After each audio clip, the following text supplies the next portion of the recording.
또 우리 교육에 대한 기대가 달라지고 커졌다는 거를 하루하루 업무를 하면서 느끼게 됩니다. 교육부의 대전환, 이걸 주제로 오늘 이야기를 나누고 싶습니다. 우리나라의 어떤 교육 경쟁력, 국제사회, 글로벌 사회에서 위치가 굉장히 높거든요. 이 AI를 어떻게 할 거냐, 교육과.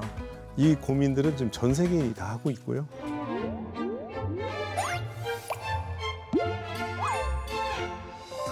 소통과 공감으로 만드는 따뜻한 교육, 학부모들을 위한 소통의 장 필통톡 박경림입니다. 반갑습니다. 자, 이런 말이 있습니다. 강한 바람이 불 때 어떤 사람은 벽을 세우고 또 어떤 사람은 풍차를 만든다. 변화의 바람이 불어올 때 이 중요한 것은 그 바람을 어떻게 받아들이느냐 하는 거겠죠. 자, 교육도 마찬가지입니다. 이 변화를 기회로 삼는다면 우리는 더 멀리 그리고 더 높이 도약할 수 있습니다. 오늘도 교육의 이 새로운 바람을 맞이하여 변화의 중심에서 앞장서고 계시는 분이 있으시죠? 이주호 부총리님을 모시겠습니다. 네.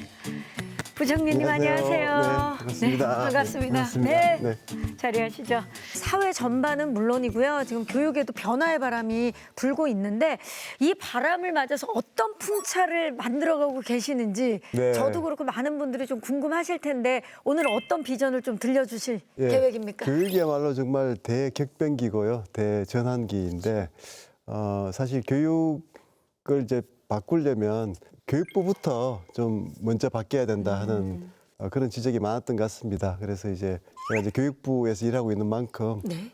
교육부의 대전환, 이걸 주제로 오늘 이야기를 나누고 싶습니다.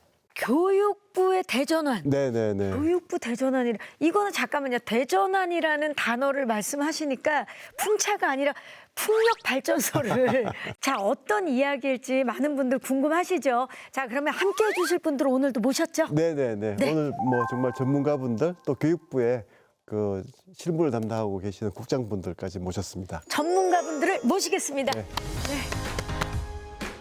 안녕하세요. 반갑습니다. 네. 반갑습니다. 네.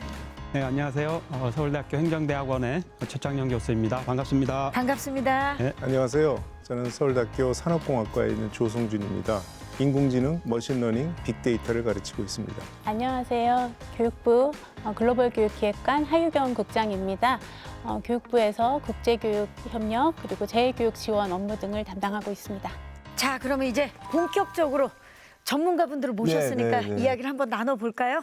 자, 앞서서 교육부 대전환이라고 우리 장관님께서 이제 말씀을 해주셨는데 대전환이라는 단어만 들어도 뭔가 정말 큰 변화가 네. 느껴지거든요. 자, 과연 교육부 대전환이란 무엇일까? 지금 이 시점에서 이 대전환은 왜 필요한가? 좀 네. 궁금하거든요.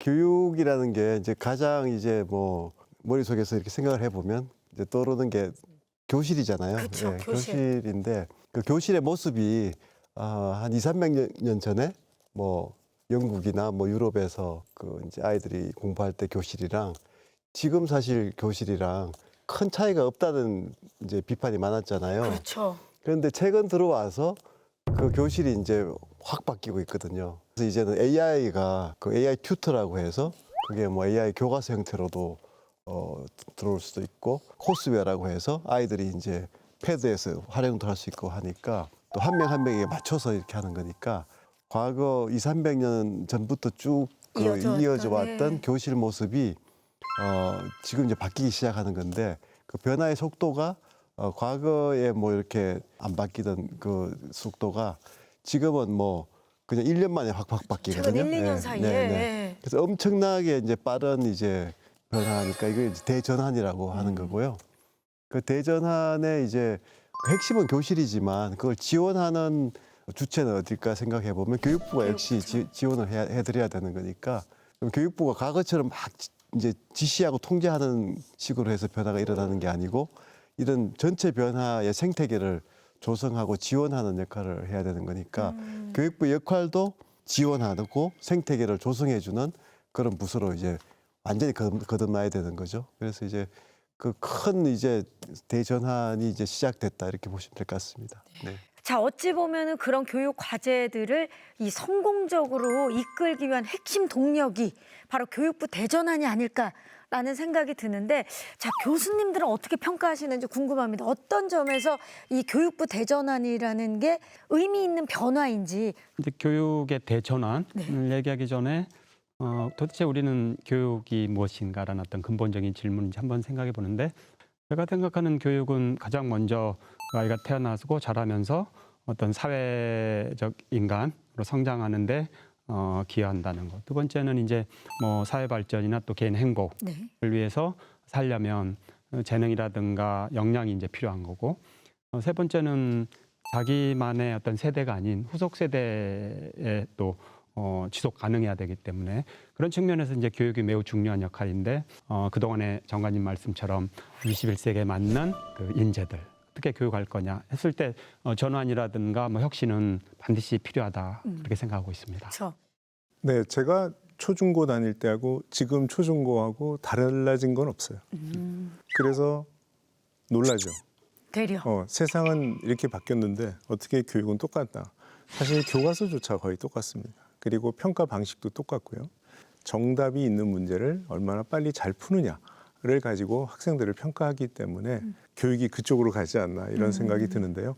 사실은 AI가 제일 잘하는 게 정답을 정확히 대답하는 거거든요. 그렇죠. 그럼 우리는 계속 이런 방식을 고집한다면 AI보다 질이 떨어지는 AI 같은 사람들을 대량 생산하는 그런 우리 교육 체제가 될 것 같아요. 그래서 지금 대전환을 말씀을 하셨고 기존의 방식에서 탈피하겠다라고 하셨기 때문에 그쵸. 저는 굉장히 기대가 되는 바입니다. 변화를 추구하는 것 자체가 의미 있는 변화라고 생각을 하시는군요. 그렇습니다. 정말 교육이 바뀌어야 된다는 비판을 계속 받아왔지만 쉽지 않은 변화가 사실 새로운 기술의 도입으로 그 변화의 속도가 굉장히 이제는 빨라질 거다. 그러니까 이게 가속화될 거다. 그렇게 기대를 하고 있습니다. 대전환이 필요한 거고 그렇죠. 수업도 완전히 바꾸고 뭐 교과서도 바꾸고 다 바꿔야 되는데 이제 그런 거를 한국이 그냥 혼자 할 게 아니고 글로벌 퍼스트 무버로서 새로운 걸 혁신하고 도입하면서 새로운 모델을 보여주고 그렇게 해서 다른 나라를 끌고 올 수 있고 또 후진국 같은 경우에는 우리가 원조를 할 수도 있고 그렇게 해서 이제 경제 분야처럼 교육 분야도 글로벌 리더로서의 그런 위상을 이제 갖출 때가 됐다 하는 생각입니다. 그렇죠. 그리고 그걸 통해서 오히려 국내 여러 가지 혁신도 더 가속화될 수가 있거든요. 예. 자, 그럼 먼저 글로벌 교육 혁신에 대해서 좀 이야기를 나눠볼까 네. 하는데 자, 국장님, 교육부에서 생각하는 글로벌 교육 혁신 무엇입니까? 글로벌 교육 커뮤니티의 퍼스트 무버로서 우리 교육의 리더십을 강조해 나간다, 높여 나간다는 점을 강조해 말씀드리고 싶습니다. 이제 그동안 필통톡을 통해서도 여러 교육 정책이 소개된 바가 있는데요. 우리의 이제 좋은 콘텐츠들이 이 대한민국 영토에만 머물지 않고 세계로 뻗어나가서 글로벌 사회에 의미 있는 변화를 만들 수 있도록 우리의 교육 혁신이 글로벌 사회의 교육 혁신으로 이어진다는 어떤 주인 의식과 주도성을 갖는 것이다라고 말씀드리고 싶습니다. 교실이 이제 바뀌잖아요. 네. 그러면 이 교실이 바뀌는 게 전 세계가 다 원하는 건데 한국이 교과서 시스템으로는 가장 먼저 시작하는 나라거든요. 그렇죠. 그러니까 다른 나라들이 얼마나 관심이 많겠습니까? 이렇게 관심이 세계적으로 다 있는 이제 큰 변화를 할 때 그 세계적으로 다 열어놓고 해야 되지 않습니까? 그러면 그거를 개별 학교들이 하기는 쉽지 않은데 교육부는 그거를 이제 시스템을 만들 수가 있잖아요. 그래서 기본적으로 교실의 변화의 주인공은 이제 교사하고 학교지만 교육부는 이제 그런 큰 이제 생태계를 구축을 할 때 글로벌 그 세계의 모든 혁신가들, 모든 전문가들이 기여할 수 있도록 그렇게 이제 글로벌 협력 체계를 구축을 하는 건데 그게 이제 가능한 거죠. 이 시스템을 구축하는 곳이 또 교육부고 참 고무적인 게 우리가 사실 뭐 오랜 시간이 아니었죠. 뭐 오래전이 아닌 그 시간에 교육 원조를 받았던 나라였는데 네. 이제는 교육을 제공하는 나라가 됐다라는 게 네. 참 저는 이제 국민의 한 사람으로서 저도 굉장히 자랑스럽고 뿌듯한데 어떻습니까? 지금 그 전 세계적으로 대한민국 교육 어느 정도의 수준이고 어떤 위치인지 최 교수님 좀 말씀 좀 해주시죠. 네, 국가 경쟁력을 이제 판단하는 기준 여러 가지인데 그 가장 첫 번째가 물론 경제력, 뭐 군사력도 있지만 소프트 파워라고 통칭 얘기하는 어떤 교육의 수준, 그다음에 그 국가 국민들 전반적인 그 지적인 능력이라든가 뭐 교양의 수준을 얘기하는데 우리나라가 물론 뭐 여러 가지 교육 시스템이라든가 입시 문제 당연히 여러 문제의식이 있는데 의외로 우리나라의 어떤 교육 경쟁력, 그다음에 국제사회, 글로벌 사회에서 위치가 굉장히 높거든요. 그래서 말씀대로 불과 뭐 60, 10년 전에 원조를 받는 나라 흔히 얘기하지만 그런 나라에서 어떤 발전 개발도상국, 그다음에 중진국, 선진국, 나아가서 글로벌 리더 국가를 한 세대 또는 1.5세대 만에 달성한 나라가 거의 없거든요. 일본, 독일, 한국. 아주 좁게 얘기하면 그런 나라의 이제 수준이 올라가 있기 때문에 이제는 우리 국민들도 자신감을 가지고 예컨대 뭐 저희들이 어렸을 때 4대 강국에 둘러싸인 뭐 이런 표현들, 한반도의 뭐 반도의 가치 이런 표현들이 더 이상은 유용하지 않다. 그쵸. 그래서 현장에서 저희들이 느끼는 어떤 체감도는 국가적 매력도는 정말 올라가 있다. 그래서 한 10여 년, 15년 전만 해도 저희들이 우수한 공무원이나 학생들이 일본, 뭐 미국 그리고 가니까. 이런 나라 먼저 예. 갔고 그다음에 저희들은 가서 이제 우리 한국에서 이런 프로그램들이 있으니 와주세요라고 얘기를 했거든요. 근데 뭐 최근에 발전 국가에서 어떤 그런 모습을 배우고 싶어 하기도 하는 공무원 그룹도 있고 한국의 어떤 취업이라든가 그런 또 그룹도 있고 그래서 이제는 우리나라의 어떤 국제적 위상을 고려할 때 자신감을 가지고 명실상부 선진국의 반열에 이미 올랐다. 그런 측면에서 이제 아쉽다는 거는 그런 글로벌 수요에 적극적으로 부응할 수 있는 프로그램들 그다음에 그런 것들을 만들어내는 게 저희 과제이기도 하고 그렇게 생각을 하고 있습니다. 우리나라의 교육 리더십이 세계적으로 성장하고 있다는 게 정말 요즘 몸소 느껴지는데 사실 그 지난번 필통톡에서도 말씀하셨던 것처럼 한국어 능력 시험 응시자 수가 매년 늘어나고 있잖아요. 네, 예, 네. 수치적으로도 그런 것들이 이 모든 것들을 증명하고 있는 게 아닌가라는 생각이 드는데 확실히 언어를 배워야 또 그 나라의 문화를 알게 되는 맞습니다. 거잖아요. 예. 세계가 한국을 배우려는 움직임 지금 커지고 있는 거 맞죠? 국장님 어떻습니까? 그럼요. 정말 전 세계적으로 K컬처가 확산됨에 따라서 한국어 학습 열기도 정말 뜨겁습니다. 뭐 세계 어디 가든지 한국어 말하는 분들 만날 수 있잖아요. 또 요즘에 이제 스마트폰으로 외국어 공부들 좀 많이 하시죠. 저도 동시 통역도 되고 맞아요. 사실. 네, 저도 그런데요. 23년 이제 그 해외 글로벌 외국어 학습 애플리케이션에서 여러 나라 언어를 배우는 중에서도 한국어가 학습자 수로 6위를 차지했다는 해외 유명 경제지의 보도도 있었습니다. 그래서 이렇게 또 개인적으로 학습하는 학습자 수가 증가하고 있기도 하지만 해외의 정규 학교에서 한국어를 배우는 학생들도 많이 증가하고 있어요. 그 학창 시절에 뭐 독일어나 불어 이렇게 선택해서 제2 외국어로 예, 했던 저는 기억 불어였어요. 예. 맞아요. 있으시죠. 그렇게 비슷하게 제2 외국어로 한국어를 선택해서 배우거나 또는 뭐 초등학생 경우에는 방과후반 같은 걸 통해서 한국어를 배우는 학생들이 무려 22만 명. 세계 2,500여 학교에서 그렇게 한국어를 학습을 하고 있습니다. 또 이제 말씀하셨던 토픽 응시자 수 또한 굉장히 이제 크게 증가를 하고 있습니다. 2012년에 15만 명 정도였던 숫자가 작년 기준으로는 49만 명, 그러니까 3배 이상 그러니까 지금 증가를. 우리가 수능이 한 50만, 60만 치니까 지금 수능 치는 숫자만큼 아이들이 그 해외에서 한국어 한국어 능력 시험을, 능력 시험을 예. 치고 있는 겁니다. 전 세계에서 이제 이렇게 시험을 치고 있고요. 또 토픽은 이제 우리나라의 유학, 또 우리나라 취업을 하기 위해서 이제 많이 이제 응시를 하고 있습니다. 그럴 뿐만이 아니라 또 현지의 학교에서 자기는 이제 그 자국의 대학 진학을 위한 학점으로 인정되는 나라들도 이제 일부 있습니다. 그렇게 이제 활용도가 매우 높은 시험이고요. 이게 숫자가 많이 이게 증가를 하고 있기 때문에 최근에는 이제 IBT 인터넷을 기반으로 한 시험 방식으로 전환이 되고 있고요. 어떤 학습과 평가에 있어서도 이제 AI 기반의 어떤 디지털 좀 전환을 동시에 저희가 준비를 하고 있습니다. 또 이제 이 토픽이라는 시험이 현지 나라에서 좀 더 이제 확대될 수 있도록 정부에서는 이제 해외 그 국가와 교육부와의 교섭을 통해서 그 나라의 맞춤형 교재 개발이라든지 해외 현지 선생님들의 양성과 연수 이런 체제도 지원하면서 인프라 확장에 노력을 하고 있습니다.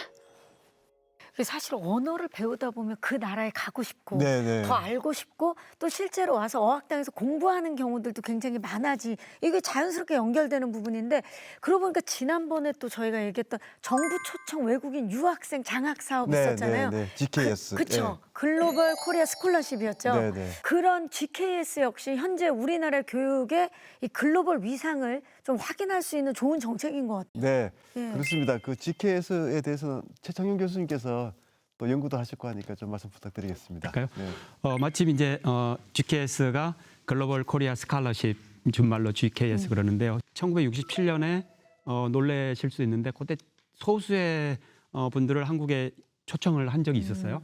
그러다가 2010년에 지금 말씀하는 GKS라는 프로그램이 소위 말하는 국가 브랜드화가 돼서 그 교육부에서 굉장히 많은 노력을 하셨거든요. 그래서 이제 지금까지 160개 국가에 한 17,000명 정도 유학을 하고 있고 그런 만큼 또 책임감이 이제 많죠. 왜냐하면 첫 번째는 이 양적 확대에 부합하는 어떤 질적인 고급 인재들을 그 전에는 뭐 유학생들을 한국에 소위 말하는 모시기에 바빴다라고 한다면 이제는 국익에 부합하는 또 인재들 또 현지 국가에 귀국을 해서 그 나라의 발전에 기여할 수 있는 인재들을 발굴하는 게 가장 중요하고 국가 전략에 맞게 해야 되고 두 번째는 이제 특징적으로 수도권 중심의 학교뿐만이 아니고 RGKS라고 우리 지역 사회 발전을 위해서 지자체, 대학 또 기업을 연계한 GKS 프로그램을 지금 이제 개발해서 그 학생들을 이제 초청하려고 하고 있고 중심 과거에는 일반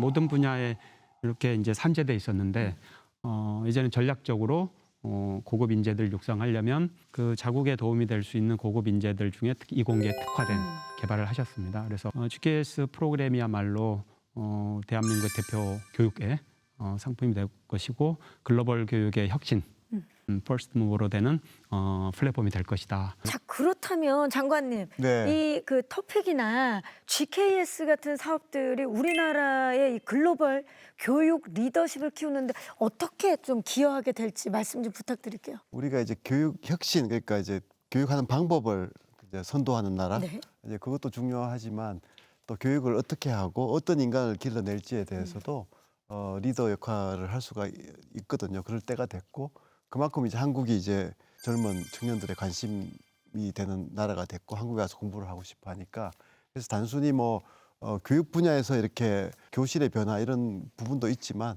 좀 더 크게 보면 이제 어떤 인재를 길러내고 정말 첨단 그 기술이나 지식에 대해서 전수를 해나가는 교육의 영역에서도 우리가 다 좀 선도 역할을 할 수가 있겠다 이렇게 생각을 하고요.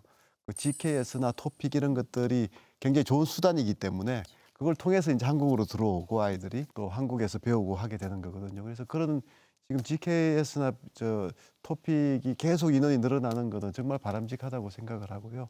그걸 통해서 이제 한국에 그 외국 아이들이 많이 왔을 때 정말 좋은 교육을 받을 수 있도록 지금까지는 그렇게 사실은 해외 유학생들에 대해서 국가적으로 관심을 못 가졌거든요. 정말 좀 지한파를 많이 키워내고 한국이 세계 중심 국가로서 그 세계의 인재들을 키워내는 그렇게 되면 진짜 그게 이제 최 교수님 말씀하시는 소프트 파워거든요.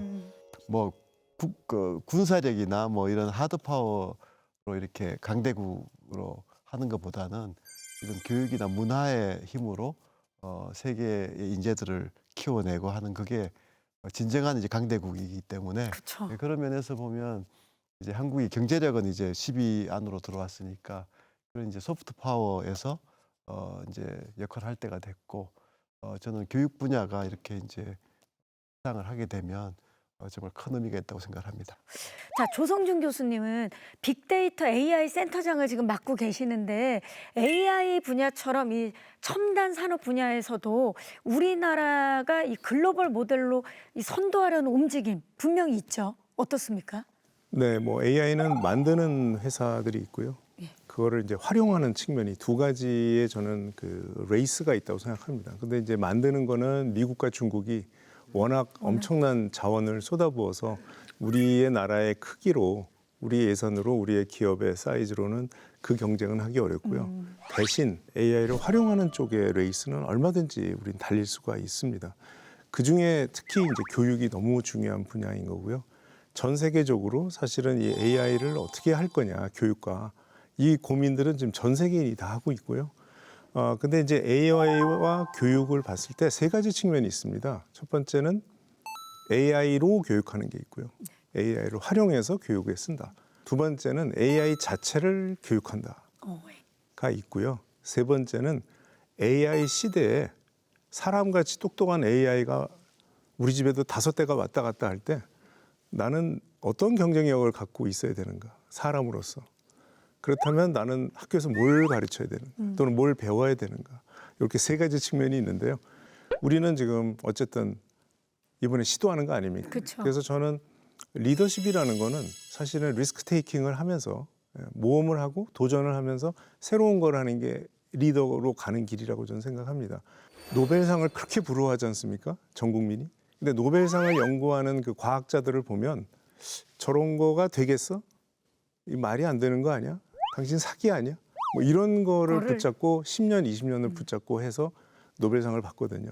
작년에 노벨상을 받은 그 제프리 힌턴이라는 그 물리학상 받은 분은 사실은 컴퓨터 사이언티스트고요. 지금 우리가 쓰고 있는 AI를 하는 방법, 머신러닝을 제안하신 분인데 그분이 한참 연구할 때 사람들이 저 사기다. 말이 된다. 되냐. 저 말이 안 된다. 저 사람들 사기꾼이다. 이런 얘기를 들으면서 수십 년을 했던 사람입니다. AI 교과서가 당장 금년에 나오고 내년에 나오겠지만 당장 야 세상에 이렇게 환상적이야 좋네 하지 않을 거예요. 그러나 우리는 그걸 계속 보완해 나가면서 세계 최초로 밀고 나가면 우린 자연스럽게 세계적인 교육의 리더가 될 거라고 저는 생각합니다. 그 이유, 그 너머의 비전을 봐야 된다라는 그렇죠. 말씀이신 거네요. 이 AI를 활용해서 이제 전환을 일으킬 수 있는 분야 중에서 대한민국이 정말 강점을 갖고 있는 분야는 여러 개가 있겠지만 교육이 그중에 분명히 하나일 거다 이렇게 생각합니다. 사실 요즘이야말로 글로벌 교육 네트워크가 정말 중요한 네. 시대가 됐는데 마침 교육부에서 또 뭘 만들었는데 제가 이거 네. 어떻게 읽어야 됩니까? GEIA인데 네. 용어가 나오면 되게 어려워지거든요. 이게 어떻게 읽어야 되는 저희가 겁니까? 그냥 가이아라고 가이아요? 네, 가이아라는 게 뭐 글로벌 에듀케이션 앤 이노베이션 얼라이언스 이렇게 됩니다. 영어로는. 이제 작년에 시작을 했고 올해는 또 마침 그 에이펙 교육 장관 회의가 있습니다. 저희 그걸 이제 한국에서 제주도에서 이제 호스트를 하게 되는데요. 그때 에이펙 국가들이 많이 오기 때문에 저희가 뭐 지금 이제 많은 나라들이 이미 관심을 표명하고 해서 지금 한 처음 시작할 때는 5개 나라로 했지만 막 국가들이 늘어날 것 같고 기본적으로 이제 국가가 늘어나는 것도 중요하지만 공동으로 이제 뭘 할지가 중요한데 이미 이제 AI 디지털 교과서나 대한민국의 교육 혁신에 대해서 관심들을 많이 표명하고 있어서 이거를 같이 연구하고 확산시키는 그러니까 이제 가이아가 어떻게 보면 대한민국을 중심으로 한 그 교육 혁신에 굉장히 중요한 그런 수단이 될 수 있다고 생각합니다. 저 장관님 설명을 듣고 나니까 이 가이아 너무 궁금해지는데 네. 저희가 이와 관련된 영상이 있다고 합니다. 함께 만나보시죠. 대한민국이 글로벌 교육 선도국으로 거듭날 수 있도록 교육 분야 글로벌 리더십을 구축해 나갈 예정인데요. 글로벌 교육 혁신 얼라이언스를 출범했습니다. 일명 가이아는 디지털 교육과 관련해 우리나라 교육부가 주도하는 글로벌 공동협의체로 대한민국을 포함하여 영국, 사우디, 카자흐, 세계은행 등 총 8개의 국가와 기관이 속해 있습니다. 앞으로 계속해서 회원국을 확대할 계획이며 가이아를 통해 디지털 기반 교육 혁신의 비전을 공유하고 협력 프로젝트를 추진할 예정입니다. 또한 올해 5월 제주에서 개최되는 에이펙 교육장관 회의에서는 대한민국이 의장국을 맡아 대한민국의 교육 혁신을 글로벌 사회에 알리는 계기가 될 것입니다. 자, 가이아에 대해서 보고 왔는데 교수님들 어떻게 보셨는지 너무 궁금해요. 이 모델들이 과연 한국 교육의 글로벌 경쟁력에 어떤 도움이 될 거라고 생각하시는지 최 교수님. 우리가 그동안에는 빠른 추격자 모델일 때는 뭐 흔히 얘기하듯 카피해서 조금 변형을 해서 잘 만들면 경쟁이 있었거든요. 그렇죠. 근데 우리 앞에 지금 없는 거죠. 없어요. 이제. 없죠. 그러면 어떻게 치고 나갈 거냐. 그럴 때 가장 중요한 게 국제사회에서 통용될 수 있는 어떤 표준, 규칙을 만들어내는 뭐 물리적인 규칙도 있지만 정서적인 면, 그다음에 어떤 시민의식 이런 것들 다 규칙일 수도 있거든요.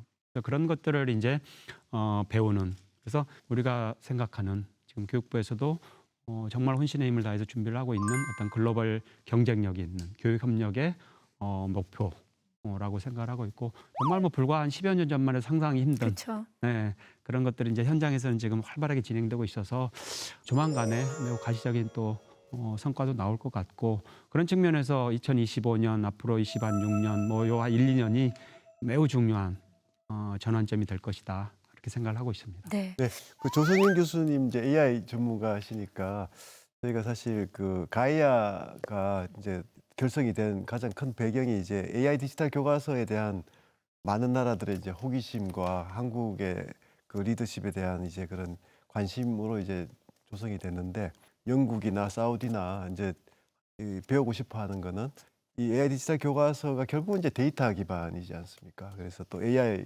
기술이 거기서 이제 적용이 되는 건데 과정에서 뭐 개인정보 문제라든가 여러 가지 이제 기술적인 문제들 그런 것들에 대한 이제 도전 과제들이 많이 있는 것 같거든요. 그래서 이제 그런 것들을 그게 이제 국제적으로 이렇게 좀 규범화되면 그게 사실은 또 가이아의 중요한 역할이 될 수 있을 것 같은데요. 거기에 대해서 전문가로서 좀 한 말씀 좀 부탁드리겠습니다. 가이아는 너무 좋은 우리가 리더십을 펼칠 수 있는 좋은 멍석이라고 할까요? 예. 네, 좋은 것 플랫폼. 같고요. 굉장히 좋은 것 같고 네. 이런 과정에서 우리 리더십이 자동적으로 올 것 같아요. 가이아를 통해서 우리가 이제 보니까 유럽의 한 나라, 아시아, 네. 또 중동, 미주 네. 이렇게 한 나라씩 전 세계 이렇게 포진이 잘 돼 있는데요. 저거 뭐 2년, 3년, 4년에서 우리 AI 교과서를 이제 국내에 사용하고 또 피드백 받아서 수정하면서 이렇게 발전해 나가면 조만간 저거 유엔처럼 커질 거라고 저는 생각이 듭니다. 뭐 물론 AI 기술이 워낙 사실은 영국 같은 데서 훨씬 우리보다 앞서서 갔기 때문에 그럼에도 불구하고 이제 국가 교육 시스템으로서 이걸 한번 이렇게 해보는 나라는 지금 한국이 제일 먼저니까 충분히 관심이 있고 말씀하신 대로 이제 그 한국이 여러 가지 여건으로 그 다 하고 싶어 하는 거를 처음 하게 되는 나라가 되고 또 한국으로서는 이거를 오히려 글로벌 리더로서 그쵸. 퍼스트 무버로서 세계와 공유하면서 리더십도 가지고 교육이라는 게 앞에서 우리 잠깐 얘기했지만 한국에 와서 교육받고 그래가지고 그게 세계 인재가 다 퍼져나가면 그게 강국이 되는 길이기 때문에 가이아가 어떻게 보면 굉장히 중요한 또 그 수단이 될 수 있다 이렇게 생각하고 있습니다. 네. 그렇기 때문에 많은 국가들이 지금 대한민국을 바라보고 지켜보고 있는 게 그래서 아닌가 그 소위 생각이 이제 드네요. 영양 평가라고 해서 네. 아이들이 그러면 이제 쓰기 전하고 이걸 AI 디지털 교과서로 교육을 받았을 때 어떻게 변화했느냐를 지금 사실 월드뱅크 같은 데는 그 경제학자들 굉장히 그 훌륭한 경제학자들이 있거든요. 거기가 다 한국에 참여해서 이걸 소위 영양 평가를 본인들이 한번 해보겠다고 해서 그것도 지금 같이 추진하고 있습니다. 그래서 이제 세계 가장 그 우수한 전문가들이 한국에서 이걸 해봤더니 이거는 이렇게 저 변화가 있었고 뭐 이런 부분에서 좀 뭐 또 좀 보완해야 된다 이런 이제 전문가들이 할 수가 있기 때문에 그래서 그런 이제 이런 큰 혁신을 글로벌 파트너들과 같이 하는 게 그만큼 중요한 것 같습니다. 맞습니다. 자, 진짜 시대는 계속해서 급변하게 변하고 있고 교육도 변해가는데 퍼스트 무버로서 지금 대한민국 교육 굉장히 중요한 시기인데요. 이 AI 데이터를 활용한 맞춤형 교육, 글로벌 교육 선진국으로 이제 도약하는데 핵심적인 역할을 할 것 같은 느낌인데 2부에서 이 네. 이야기는 계속해서 나눠보도록 하겠습니다. 자, 그리고 아쉽게도 우리 그 하유경 국장님께서는 1부에서만 함께하고 인사를 드려야 될 것 같아요. 네, 시청자 여러분들께 한 말씀 부탁드립니다. 네. 제가 이제 10여 년 전에 국제 업무를 했을 때랑 비교를 해보면 정말 우리나라를 바라보는 시각 또 우리 교육에 대한 기대가 정말 달라지고 커졌다는 거를 하루하루 업무를 하면서 느끼게 됩니다. 교육부 직원들 모두가 이 과제를 수행하면서 그래도 정말 우리의 힘으로 우리 교육의 지평을 넓혀 나간다라는 어떤 보람과 자부심을 가지고 일하고 있습니다. 그래서 이제 안으로는 우리 교사, 학생, 그리고 교육기관의 글로벌 역량 향상을 지원하면서 또 이제 밖으로는 교육이 글로벌 교육 혁신을 선도한다는 교육 리더십을 달성하는 그런 목표를 가지고 노력하도록 하겠습니다. 네, 감사합니다. 네, 감사합니다. 저희는 2부에서 돌아오겠습니다.